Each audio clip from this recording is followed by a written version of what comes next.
You'd think that the Sonic comics having a story involving a character getting cucked once would be weird enough, but Archie decided to do this 3 times in quick succession. This story follows on from a previous video I did about Sonic cucking Tails, link in the description in case you're interested. The cliff notes for that, however, just in case you want to be brought up to speed. Tails fell for a robot duplicate of Fiona Fox. The real Fiona Fox was good, then evil, then good again.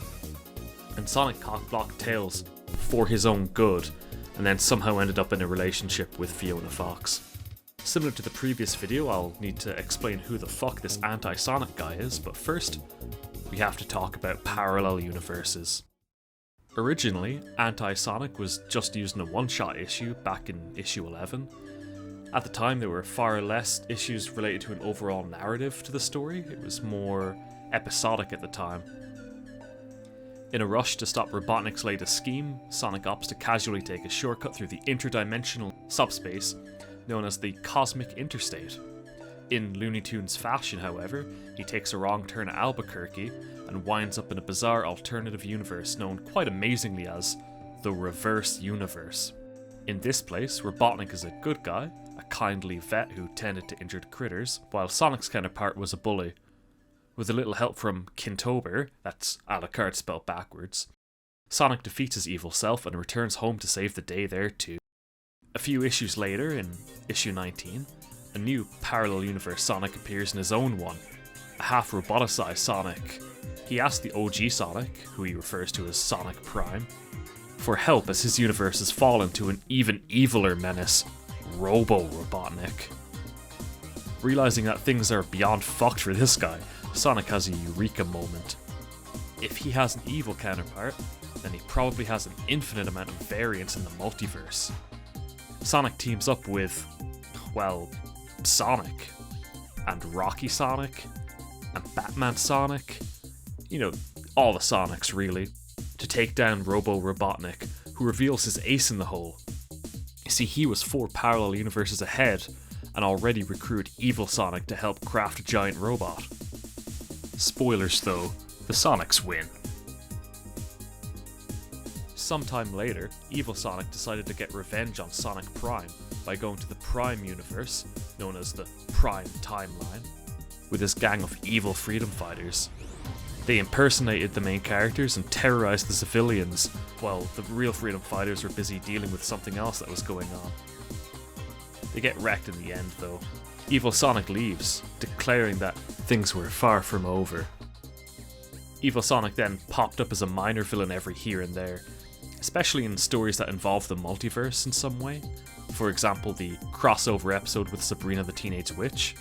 But it took about a decade for him to become a fully realised villain, and his scheme for revenge was, well, it was something else. After Sonic was casually teleported to the far end of space, a year passed on Mobius due to relativity mumbo-jumbo, and as things slowly returned to normal, certain things felt off. One point in particular was that Bunny Rabo and Antoine de Coulette were now at odds with each other despite being very close before. And here's where the story went from mid-tier crazy to absolute batshit crazy.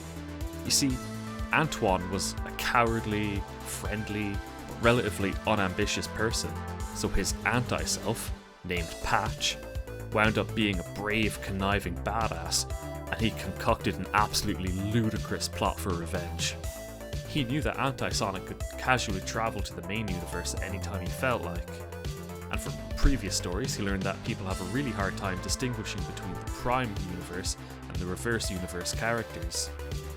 To get a modicum of revenge on his goody two-shoes version, he imprisoned Antoine in the Reverse universe and impersonated him on Mobius, just to ruin his relationship. Also, knowing that he couldn't take Anti-Sonic in a fight, he left him behind as the ruler of the Reverse universe and set out to become king of the Acorn Kingdom, with a bit of casual regicide on the side, and by marrying Sonic's ex for good measure. When Evil Sonic heard about this plot, he was so impressed with what Patch was doing that he wanted to get in on the action himself, impersonating Sonic, a recent bachelor after getting dumped, and hitting on every woman in the vicinity. And yes, to preemptively answer your question, this was weird as fuck. He tried to hit on Mina Mongoose, a musician that had a bit of a crush on Sonic but was already in a relationship. He tried to hit on Amy Rose, who, to her credit, realised that despite wanting to date Sonic, being lowered to just his rebound girl wasn't the healthiest way to go about it. And he also tried hitting on Bunny, who... yeah. He ends up realising, however, that Rouge was the most attractive character. And I can't believe any of this fucking made print. And annoys her for a while. During their escapades to steal the Master Emerald, he gets to use some of its power, but is sliced across the chest by Knuckles' dad Locke. He turns permanently green in the process, and finally appears different to Sonic Prime. Thinking that he's as cool as the Fonz, he declares that his new name will be Scourge, because he's a real Scourge or something, and remarks that it just happened to be his birthday. So now that all the pieces are in place, here's what went down. Sonic was dating Fiona, who was really trying to hammer home the point that, yeah, I used to be a bit evil or whatever, but I'm totally reformed, and have been for years. With Sonic then trying to make sure that everyone else was on board with that, despite their suspicions that she may have been up to no good the entire time. Meanwhile, Tails is going through a bit of a rough time, dealing with both the fact that his crush was going out with his bestie, and the fact that everyone was getting their parents back except for him. And then by chance, he accidentally learned that Fiona might have been cheating on Sonic with Scourge, but had no idea what to do with that information at the time. He kept all this bottled in until Amy, fucking Amy, asked him what was up, and within seconds of hearing it, she just went on a fucking warpath. And by this point of the story, this wasn't just Amy Rose, crazed Sonic fangirl that was going after Fiona with murderous intent, but a fucking war hero, Medal of Honor, over 300 confirmed kills Amy.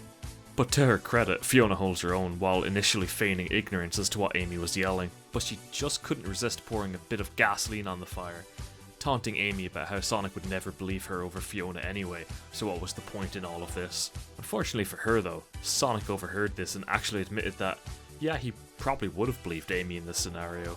Fiona drops the facade and confirms that, yeah, she cheated on Sonic with Scourge. You see, remember that one time where Scourge was going around pretending to be Sonic and hitting on all those women earlier? Off screen, one of the people he'd hit on was Fiona herself, and hit on her somewhat successfully. And she realised that, fuck it, yeah, she's just more suited to being evil anyway. Tails begs of her not to go out with Scourge because he's evil, and during this rant explains that he would have, eventually, been okay with her going out with Sonic. But this shit? This shit's a line too far. Fiona doesn't care though and decides to triple down on being evil by slapping Tails halfway across the forest before departing with Scourge. Sayonara, simp indeed.